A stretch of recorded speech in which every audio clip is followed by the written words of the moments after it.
Sir, ಇತ್ತೀಚೆಗೆ ಸೌಜನ್ಯ ಪ್ರಕರಣದಲ್ಲಿ ರಾಜ್ಯಾದ್ಯಂತ ಸುದ್ದಿಯಾಗಿದ್ರೆ ಮುಂದಿನ ನಡೆ ನಿಮ್ದೇನಾಗಿದೆ ಸರ್? ನೋಡಿ, ಅಕ್ವಿಟಲ್ ಕಮಿಟಿಯಲ್ಲಿ ಸೌಜನ್ಯ ಪ್ರಕರಣಕ್ಕೆ ಸಂಬಂಧಪಟ್ಟಂಗೆ ಈಗಾಗಲೇ ದೊಡ್ಡ ಮಟ್ಟದ ಮೋಸ ಆಗೈತಿ. ಈ ವಿಚಾರಕ್ಕೆ ಸಂಬಂಧಪಟ್ಟಂಗೆ ಕರ್ನಾಟಕದಲ್ಲಿರೋಂತಹ 6 ಕೋಟಿ ಜನ ಸೌಜನ್ಯ ಪರವಾಗಿ ನಿಂತಿದ್ದಾರೆ. ಕೇವಲ 60-70 ಜನ ಇವ್ರು ಹೇಳ್ತಾ ಇದ್ರಲ್ಲ, ಈಗ ಇವರು ಡಿ ಕೆ ಶಿವಕುಮಾರ್ ಅಂತವ್ರು 100 ಜನ, 100 ಜನ ಅಂದ್ಕೊಳ್ರಿ. ಆ 100 ಜನ ಮಾತ್ರನೇ ಈ ಅತ್ಯಾಚಾರಿಗಳ ಪರವಾಗಿ ನಿಂತಿರೋವಂಥದ್ದು.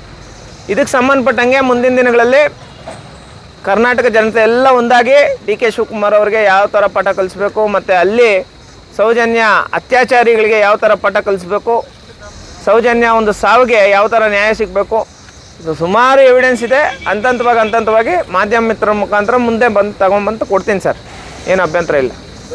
ಸೌಜನ್ಯ ಹೋರಾಟಗಾರರ ವಿರುದ್ಧ ಸೂಲಿಬೆಲೆ ಚಕ್ರವರ್ತಿ ಆಗಲಿ ಮತ್ತು ಪುನೀತ್ ಕೆರಳಿ ಆಗಲಿ ಗಂಭೀರವಾದ ಆರೋಪ ಮಾಡ್ತಾ ಇದ್ದಾರೆ ಸರ್. ಈಗ ಅವನು ಯಾರು ಪುನೀತ್ ಕೆರಳಿ, ಅವನು ಯಾರು ಅನ್ನೋದೇ ಏನೂ ಅರ್ಥನೇ ಆಗಲ್ಲ ಸರ್. ಈಗ ಏನು ಯೋಗ್ಯತೆ ಇದೆ ನಮ್ಮ ವಿಚಾರವಾಗಿ ಅವನು, ಈಗ ನನ್ನ ಬಗ್ಗೆನೂ ಮಾತಾಡಿದ್ದಾನೆ, ನನ್ನ ಬಗ್ಗೆ ಮಾತಾಡೋ ಅಂಥ ಯೋಗ್ಯತೆ ಆಗ್ಬೋದು, ಅಥವಾ ಯಾವ ಕ್ವಾಲಿಟಿ ಇದೆ.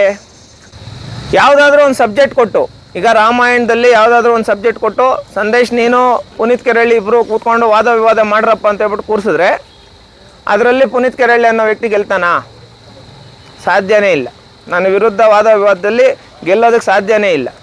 ವಾದ ವಿವಾದ ಬಿಟ್ಬಿಡ್ರಿ, ಈ ಫೈಟಿಂಗು ಯಾವುದಾದ್ರೂ ಕುಸ್ತಿ ಆಗ್ಬೋದು, ಕಿಕ್ ಬಾಕ್ಸಿಂಗ್ ಆಗ್ಬೋದು, ಯಾವುದೋ ನಮ್ಮ ರೆಸ್ಲಿಂಗ್ ಆಗ್ಬೋದು, ಫೈಟಿಂಗ್ ಆಗ್ಬೋದು, ಯಾವುದೇ ಕಾಂಪಿಟೇಷನ್ ಬಿಡಲಿ, ನನ್ನ ವಿರುದ್ಧ ಗೆಲ್ಲೋ ಅಂಥ ಸಾಮರ್ಥ್ಯ ನೋಡಿ ಇಂಥ ವ್ಯಕ್ತಿಗಳಿಗೆ ಇಲ್ಲ.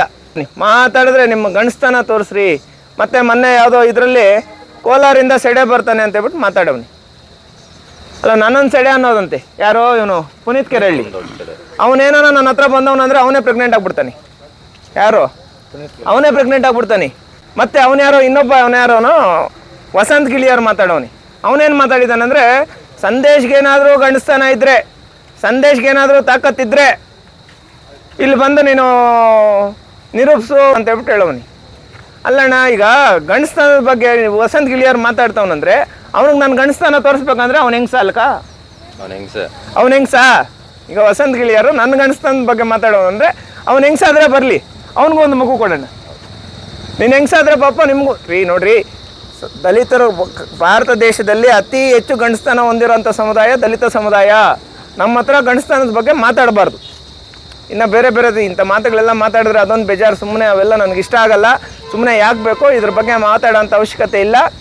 ಮುಂದಿನ ದಿನಗಳಲ್ಲಿ ಈಗಾಗಲೇ ಚಕ್ರವರ್ತಿ ಸೂಲಿಬೆಲೆ, ಅವನ್ಯಾರೋ ಪುನೀತ್ ಕೆರಳಿ, ಇವನ್ಯಾರೋ ವಸಂತ್ ಗಿಳಿಯಾರ್, ಇವ್ರ ಬಣ್ಣ ಎಲ್ಲ ಬಯಲಾಗ್ಬಿಟ್ಟೈತಿ, ಜನಗಳ ಮುಂದೆ ಐತೆ. ಈಗ ನಾವು ಯಾರ ಮೇಲೆ ಆರೋಪ ಮಾಡ್ತಾಯಿದ್ರೋ ಆ ಆರೋಪಿಗಳಿಗೆ ಶಿಕ್ಷೆ ಆಗೇ ಆಗ್ತೈತೆ. ಆವತ್ತಿನ ದಿನ ಇವರು ಎಲ್ಲೆಲ್ಲಿ ಮಕ್ಕಳು ಇಟ್ಕೊತಾರೋ ಅಥವಾ ಕರ್ನಾಟಕ ಬಿಟ್ಟು ಓಡೋಗ್ತಾರೇನೋ ಗೊತ್ತಿಲ್ಲ. ನೋಡೋಣ, ಕಾದು ನೋಡೋಣ. Thank you so much. ಜೈ ಭೀಮ್.